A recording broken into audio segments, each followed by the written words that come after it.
नमस्कार। आज हम एक ऐसे मुद्दे पर बात कर रहे हैं जो शायद कई परिवारों के लिए मायने रखता है। कंपैशनेट अपॉइंटमेंट यानी अनुकंपा नियुक्ति। जी नमस्कार। हाँ, ये एक महत्वपूर्ण विषय है। आपने सुना होगा कि अगर किसी सरकारी या बैंक कर्मचारी की सेवा के दौरान मृत्यु हो जाती है तो उनके परिवार के किसी सदस्य को नौकरी मिल सकती है। हाँ, ये धारणा तो है। लेकिन ये उतना सीधा नहीं है जितना लगता है। हमारे पास इलाहाबाद हाईकोर्ट का एक हालिया फैसला है जिसमें state bank of India SBI का मामला है। हाँ, मैंने भी देखा ये फैसला, चंचल सोनकर बनाम एसबीआई। जी, ये केस दिखाता है कि इन नियुक्तियों के नियम कितने पेचीदा हो सकते हैं और जरूरतमंद होने का मतलब क्या है। बिल्कुल, ये जरूरतमंद या इंडिजेंट शब्द बहुत मायने रखता है इसमें। तो चलिए इस पूरे मामले की गहराई से बात करते हैं और समझते हैं कि ये नियम कैसे काम करते हैं। जरूर। तो मामला जुड़ा है चंचल सोनकर जी से जिनके पति एसबीआई में काम करते थे। दुख की बात है कि 17 नवंबर 2022 को उनका निधन हो गया। उस समय उनकी आखिरी सैलरी मतलब ग्रॉस सैलरी करीब 1,18,000 प्रति माह थी। जी, 1,18,814 अगर सटीक कहें तो। हाँ, पति के जाने के बाद चंचल जी ने अनुकंपा के आधार पर नौकरी के लिए एसबीआई में अर्जी दी। ये तो स्वाभाविक था। हाँ बिल्कुल। लेकिन हुआ ये कि 24 जुलाई 2023 को बैंक ने उनकी अर्जी खारिज कर दी। अच्छा। तो बैंक ने कारण क्या दिया? बैंक का तर्क था कि उनकी स्कीम के मुताबिक ये नौकरी सिर्फ तभी मिलती है जब परिवार वाकई में लाचार या बेहद जरूरतमंद मतलब इंडिजेंट हो, जिसे तुरंत पैसों की मदद चाहिए। ओके, तत्काल सहायता वाली शर्त। हाँ, और बैंक को जांच में लगा कि चंचल जी का परिवार इस कैटेगरी में नहीं आता।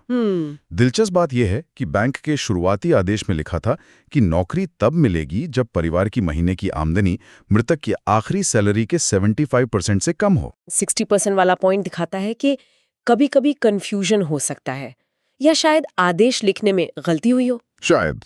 लेकिन इस पूरे मामले को समझने के लिए थोड़ा पीछे जाना होगा। ये देखना होगा कि सरकारी नौकरियां में भर्ती का सामान्य तरीका क्या है। हाँ बिल्कुल, कॉन्स्टिट्यूशनल एंगल क्या है इसका? देखिए, हमारे संविधान के अनुच्छेद 14, 15 और 16 साफ कहते हैं कि भर्ती खुली होनी चाहिए, सबके लिए बराबर मौका हो, काबिलियत के आधार पर चयन हो और आरक्षण के नियमों का पालन हो। मतलब मेरिट और बराबरी का सिद्धांत। Fair competition. बिल्कुल। अब अनुकंपा नियुक्ति इस सामान्य नियम का एक अपवाद है, एक एक्सेप्शन। एक्सेप्शन किस तरह से? ये बिना किसी खुली प्रतियोगिता के होती है और इसमें कई बार उम्र या योग्यता जैसे नियमों में छूट भी दी जाती है। तो फिर सवाल उठता है कि संविधान में बराबरी के सिद्धांत के होते हुए भी इस तरह के अपवाद की इजाजत क्यों है? इसका मकसद क्या है? इसका सिर्फ और सिर्फ एक ही मकसद है, जिसे अदालतों ने बार बार दोहराया है। अचानक घर के कमाने वाले सदस्य की मृत्यु से परिवार पर जो मुसीबतों का पहाड़ टूट पड़ता है, हाँ? जो वित्तीय संकट खड़ा हो जाता है, उससे फौरी तौर पर उबारना। ये नौकरी देना परिवार को एक तत्काल सहारा देने के लिए है। यानी ये नौकरी का हक या विरासत नहीं है, बल्कि एक तरह की फौरी मदद है, टेम्परेरी रिलीफ कह सकते हैं। आपने एकदम सही पकड़ा। ये नौकरी का उत्तराधिकार बिल्कुल नहीं है।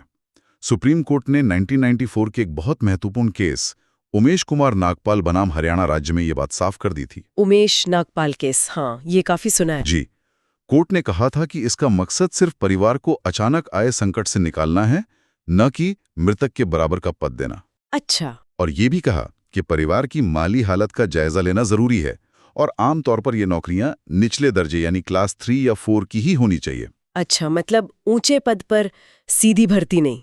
और ये अचानक आए संकट वाली बात अहम लगती है। हाँ, बहुत अहम। बाद के सालों में भी, जैसे निदेशक माध्यमिक शिक्षा बनाम पुष्पेंद्र कुमार 1998 मामले में सुप्रीम कोर्ट ने फिर यही कहा कि ये नियम सिर्फ रोटी कमाने वाले की मौत से आए अचानक संकट के लिए है। ये अपवाद है और इसे मुख्य नियम यानी खुली भर्ती पर हावी नहीं होना चाहिए। हाल ही में इलाहाबाद हाईकोर्ट ने भी 2019 में रूपम मिश्रा बनाम उत्तर प्रदेश राज्य में इसी बात को दोहराया। मकसद सिर्फ तत्काल वित्तीय संकट से उबारना है। तत्काल शब्द पर ध्यान देना जरूरी है। तत्काल यानी इमीडिएट जरूरत। बिल्कुल। और एक बात गांठ बांधने वाली है, ये नियुक्ति पूरी तरह से उस संस्था के बनाए नियमों, स्कीमों या निर्देशों पर निर्भर करती है जहां मृतक काम करता था। मतलब एम्प्लॉयर की स्कीम ही सब कुछ है। हाँ, इन नियमों का सख्ती से पालन करना होता है। ये कोई अधिकार नहीं है कि मांगा और मिल गया। ये कोई एंटाइटलमेंट नहीं है। नहीं, ये तभी मिलेगा जब आप उन नियमों और शर्तों को पूरा करते हो। अदालतों ने इस पर बहुत जोर दिया है। जैसे 2021 में सुप्रीम कोर्ट ने निदेशक ट्रेजरी कर्नाटक बनाम सौम्याश्री में कहा कि जब अर्जी पर विचार होगा तो उसी समय के लागू नियम देखे जाएंगे। मतलब नियम ही सब कुछ हैं, ऐसा नहीं कि किसी पुराने नियम के हिसाब से दावा कर दिया। जिस दिन एप्लीकेशन देखी जा रही है उस दिन के नियम। बिल्कुल। कलकत्ता हाईकोर्ट ने भी 2018 में 2 मामलों इप्सिता चक्रवर्ती और श्री बिजन मुखर्जी में यही कहा था। अच्छा। इप्सिता चक्रवर्ती केस में तो कोर्ट ने साफ किया ये अपवाद है, कोई अंदरूनी हक नहीं, सिर्फ फौरी मुश्किल दूर करने के लिए, और परिवार की माली हालत ही सबसे बड़ा पैमाना है। फाइनेंशियल कंडीशन इज की। यस। बिजन मुखर्जी केस में भी यही दोहराया गया कि नियम मान्य होंगे, आवेदक योग्य होना चाहिए और उसे वैसी माली मुश्किल होनी चाहिए जैसी नियमों में बताई गई है। तो मतलब नियमों में बहुत स्पष्टता होनी चाहिए। जरूरी है। अगर नियमों को ढीला छोड़ा गया तो ये पीछे के दरवाजे से भर्ती का जरिया बन जाएगा और संविधान के अनुच्छेद 14, 15, 16 यानी बराबरी के मौके के सिद्धांत का उल्लंघन होगा। ठीक है, ये संवैधानिक और कानूनी पहलू समझ आ गया। अब वापस आते हैं एसबीआई वाले केस पर। उनकी वो 2022 वाली स्कीम क्या कहती थी? परिवार लाचार है या नहीं, ये कैसे तय किया गया? हाँ, तो एसबीआई की स्कीम का नाम था scheme for compassionate appointments of payment of ex gratia financial relief to dependents of deceased employees on compassionate grounds 2022। काफी लंबा नाम है। हाँ है। इस स्कीम का क्लॉज 5 बताता है कि परिवार की माली हालत और लाचारी इंडिजेंस कैसे जांची जाएगी। तरीका यह है कि परिवार के महीने की कुल आमदनी का हिसाब लगाया जाता है, वो भी सभी स्रोतों से। सभी स्रोतों से इसमें क्या क्या शामिल होता है और सीमा क्या थी? ये 50% और 60% वाली बात। हाँ, स्कीम में 2 सीमाएं थीं इस आधार पर कि परिवार में कौन कौन है। हाँ, स्कीम में 2 सीमाएं थी इस आधार पर कि परिवार में कौन कौन है। अगर परिवार में सिर्फ पति पत्नी है और या सिर्फ एक बच्चा है तो महीने की कुल आमदनी मृतक की आखिरी ग्रॉस सैलरी के 50% से कम होनी चाहिए। ओके। स्पाउस और या एक बच्चा तो 50%। हाँ, और अगर एक से ज्यादा बच्चे हैं यानी पति पत्नी और 2 या ज्यादा बच्चे या सिर्फ 2 या ज्यादा बच्चे तो आमदनी आखिरी ग्रॉस सैलरी के 60% से कम होनी चाहिए। ठीक है, एक से ज्यादा बच्चे तो 60%। जी।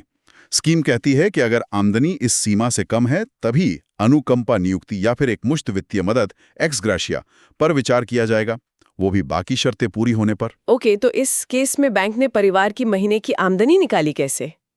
कोर्ट के फैसले में इसका जिक्र है? हाँ, कोर्ट के आदेश में इसका पूरा ब्यौरा दिया गया है। बैंक ने पहले वो सारा पैसा जोड़ा जो रिटायरमेंट जैसे लाभ हों, टर्मिनल बेनिफिट्स के तौर पर मिला। इसमें पीएफ, ग्रेच्युटी, छुट्टियों का पैसा, लीव एनकैचमेंट सब शामिल था। अच्छा, ये कितना था? ये रकम करीब 50,76,000 थी। 50 लाख रुपए से ज्यादा? हाँ, फिर बैंक ने देखा कि याचिकाकर्ता के पास निवेश कितने हैं, जैसे एलआईसी पॉलिसी वगैरह। ओ, इन्वेस्टमेंट्स भी देखे गए? हाँ, सभी स्रोतों का मतलब यही है। ये करीब 1 करोड़ 4 लाख के थे। 1 करोड़? तो कुल मिलाकर तो ये 1.5 करोड़ से ज्यादा हो गया। सही। दोनों को मिलाकर कुल रकम नेट कॉर्पस बनी करीब 1 करोड़ 55 लाख। 1 करोड़ 55 लाख 19,029 रुपए 12 पैसे। बाप रे, ये तो काफी बड़ी रकम है। हाँ, बिल्कुल।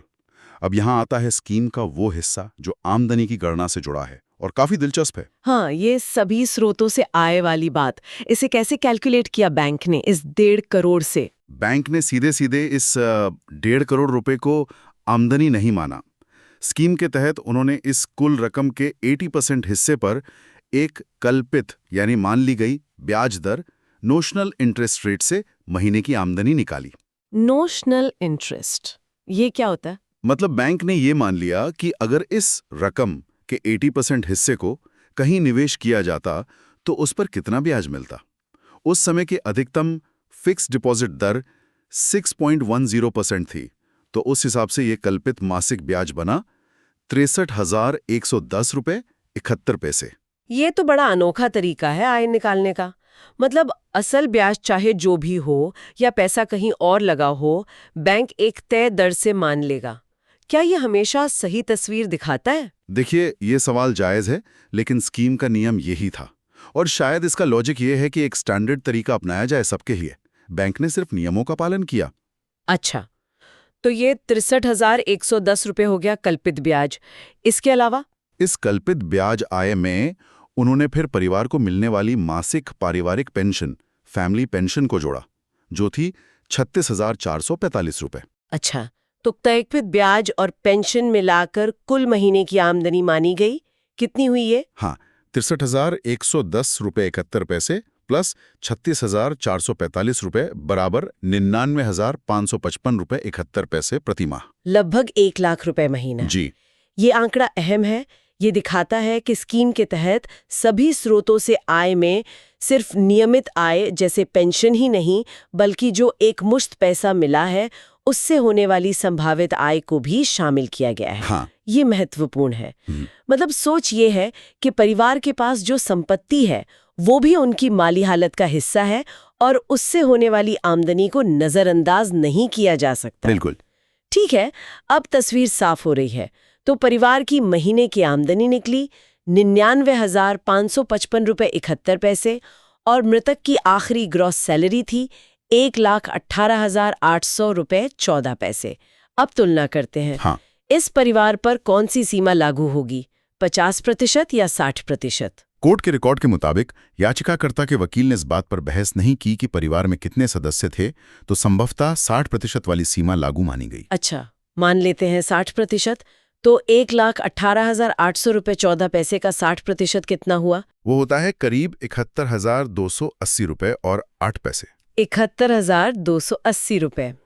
तो नतीजा बिल्कुल साफ है। हाँ। परिवार की मानी गई महीने की आमदनी 99,555 रुपए 71 पैसे उस 60% की सीमा 71,280 रुपए 8 पैसे से काफी ज्यादा है। काफी ज्यादा। असल में ये तो उस 75% वाली सीमा जो करीब 89,100 होती और जिसका जिक्र बैंक के पहले आदेश में था, उससे भी ज्यादा है। बिल्कुल।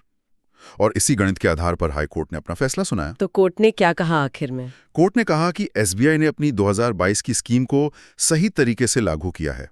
जो हिसाब लगाया गया उसके मुताबिक परिवार की आमदनी तय सीमा से ज्यादा थी। इसलिए स्कीम के तहत इस परिवार को लाचार या तत्काल वित्तीय संकट में नहीं माना जा सकता। तो बैंक का अर्जी खारिज करने का फैसला सही ठहराया गया? हाँ, कोर्ट ने बैंक के फैसले को सही माना और याचिकाकर्ता की रिट याचिका विट पिटीशन खारिज कर दी। ओह। कोर्ट ने फिर से इस बात पर जोर दिया कि अनुकंपा नियुक्ति कोई जन्मसिद्ध अधिकार नहीं है। ये कोई निहित अधिकार, वेस्टेड राइट नहीं है। ये सिर्फ नियमों के दायरे में रहकर ही संवैधानिक रूप से वैध है और इसमें परिवार की माली हालत का सही आकलन करना सबसे जरूरी शर्त है। तो इस पूरी बातचीत से जो मोटी-मोटी बातें समझ में आईं वो ये हैं। पहली, अनुकंपा नियुक्ति सरकारी भर्ती का एक बहुत सीमित अपवाद है, नियम नहीं। सही। दूसरी, इसका सिर्फ एक ही मकसद है, परिवार को अचानक आई पैसे की तंगी से फौरी राहत देना, ना कि पक्की नौकरी का हक देना। बिल्कुल, इमीडिएट हार्डशिप को एड्रेस करना। और तीसरी, ये पैसे की तंगी है या नहीं, ये फैसला उस संस्था के नियमों के हिसाब से होता है जहां मृतक काम करता था, और इसमें अक्सर परिवार की सारी संपत्ति और हर तरह की आमदनी, यहाँ तक कि कल्पित आमदनी, नोशनल इनकम भी को ध्यान में रखा जाता है, जैसा हमने एसबीआई के इस केस में देखा। एकदम सही कहा। और ये केस एक जरूरी सवाल भी हमारे सामने रखता है। क्या सवाल? देखिए, आजकल रिटायरमेंट पर मिलने वाले फायदे जैसे पीएफ, ग्रेचुटी और फैमिली पेंशन की रकम अक्सर काफी ज्यादा होती है ना? हाँ, ये तो है, पहले के मुकाबले काफी ज्यादा। तो ये शायद उस जमाने से बहुत अलग है जब अनुकंपा नियुक्ति का विचार शुरू हुआ था। तब शायद ये लाभ इतने नहीं होते थे।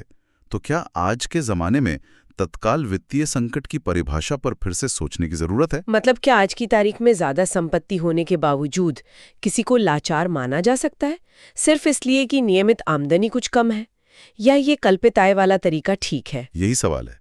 या फिर क्या संस्थाओं को, खासकर जब परिवार के पास अच्छी खासी संपत्ति हो, तो अनुकंपा नियुक्ति देने के बजाय वित्तीय मदद के दूसरे तरीकों पर ज्यादा ध्यान देना चाहिए? जैसे कि एक मुश्त रकम यानी एक्स ग्रेशिया देना। हाँ, जैसा एसबीआई की स्कीम में विकल्प था भी। ये सोचने वाली बात है कि ये नियम जो एक अच्छे इरादे से बनाए गए थे, क्या आज भी अपने असली मकसद को सही ढंग से पूरा कर रहे हैं? या वक्त के साथ इनमें कुछ बदलाव की जरूरत है? ये एक ऐसा सवाल है जिस पर शायद आगे और विचार विमर्श होना चाहिए। बिल्कुल, ये सोचने लायक बात है।